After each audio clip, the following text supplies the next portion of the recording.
to thank all of you for being here for our brother Jim. Family and I are all grateful for your support for us during this difficult time. Our mother and father and brother John could not be here due to some personal circumstances, but they send their thanks also to all of you for your support. And my mom wanted me to say, please say this, and I said, of course I will, that she wanted everybody to know that she loves her son very, very much, and that he will be greatly missed. And Jimbo and my mom had a special bond, and my mom was Jimbo's greatest love. So, my brother, James Michael Kerwood. Family and friends would call him Jimbo, except our mother, he was always her Jimmy. Jimbo has been fighting some personal demons throughout his adult life. Most times he wasn't the easiest to get along with. Our mother would always say, Jimmy knows everything, can't tell him nothing. And Dad would always say, we enjoy the good Jimbo. Jimbo had a great sense of humor, as most of you know, and as I've heard some stories. Always lots of laugh when we were together with Jimbo. I'm gonna miss his infectious laugh. I remember one time he was over at our house and he was doing his Chris Farley impressions. He was so loud, and Mike, my kids, and me were laughing so hard that our neighbor actually called to see if we were okay. Another funny story about Jimbo was when he was in his, I guess, preteens, he would sneak out at night to go hang out with his friends. So me being his pal of a sister, I was his lookout. So if the light was on, that meant that Mom and Dad was still awake. If the lights were out, Mom and Dad were sleeping. Well, one night I forgot to turn the light on. And Jim, coming in from his night out, snuck back into his room to find my dad in his bed waiting for him. And my dad said the look on Jimbo's face was priceless. Whenever they got together to tell that story, it was really funny.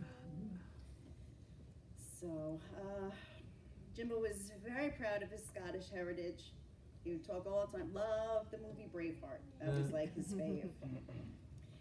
He also loves his sports. He had a truly great passion for his New York Rangers, as we say, and his Yankees. My mom would always hear him downstairs whenever a game was on, loud, rooting for his teams, and she's like, "Oh, Jimmy must be watching another game," because she would always be so loud. So, and also, my brother had a great passion for music. He shared that passion with my kids, Michael and Dana. My kids still talk about the time when Uncle Jimbo introduced them to the band Tool. So I never heard of Tool, but apparently they all did. And the one day, my brother was over and he was wearing a Tool shirt. So I looked at him and I said, "Why does your shirt say Fool?" And he's like, "Fool?" He's like, he got all insulted. He thought I was mocking his favorite band.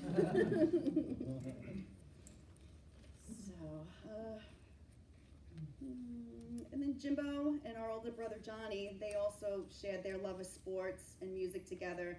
They would spend many late nights in the man shed drinking lots of Budweisers. Our brother Jimbo was at times rough around the edges, but he had a loving big heart. Jimbo would always refer to Joy and me as Sister Sledge. Yeah. And of course, he would always have to throw in the song, "We Are Family." The three of us always have a good laugh. Our family lived on Glide Lane. Growing up on our block could not have been any better. We are also thankful for our Glide Lane families. Our Glide Lane family held such a warm place in Jimbo's heart. So many great memories with the Fiala family, Vigiani family, Ports family, Ozella family, Pettit family, Tanner family, the Wormold family, the Balkan family, Amoruso family, Preschlock family, Lombardo family, and the Ambrosino family except for Vinny.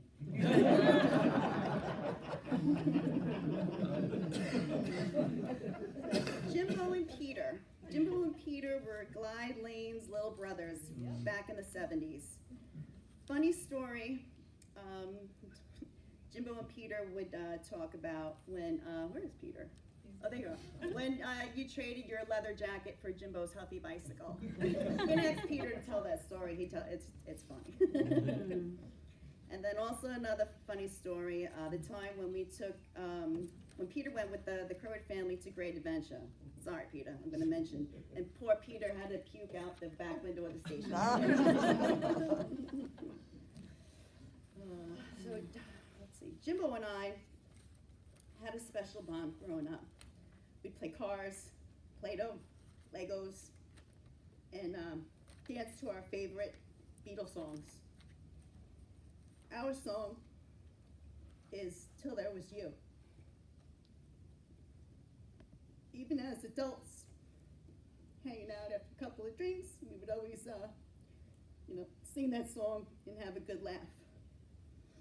I was also my brother's biggest fan, going with Mom and Dad to see him play his soccer and baseball games.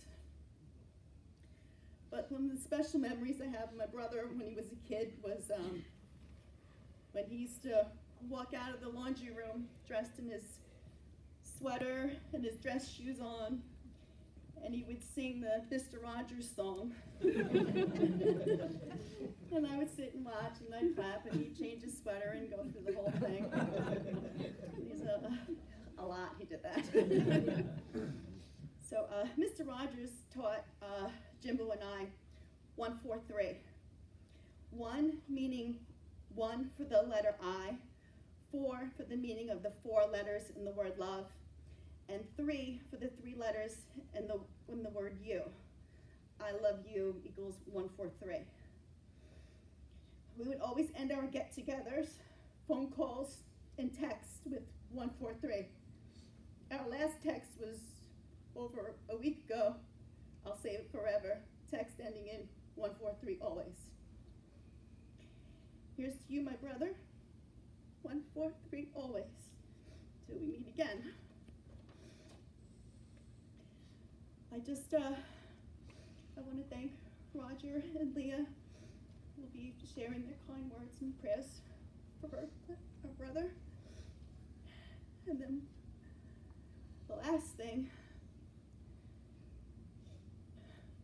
I just want to say how grateful I am to my sister Joy.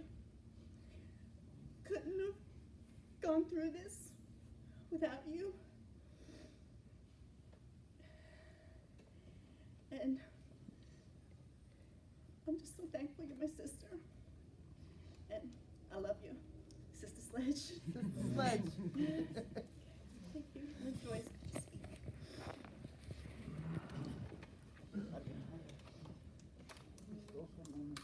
No.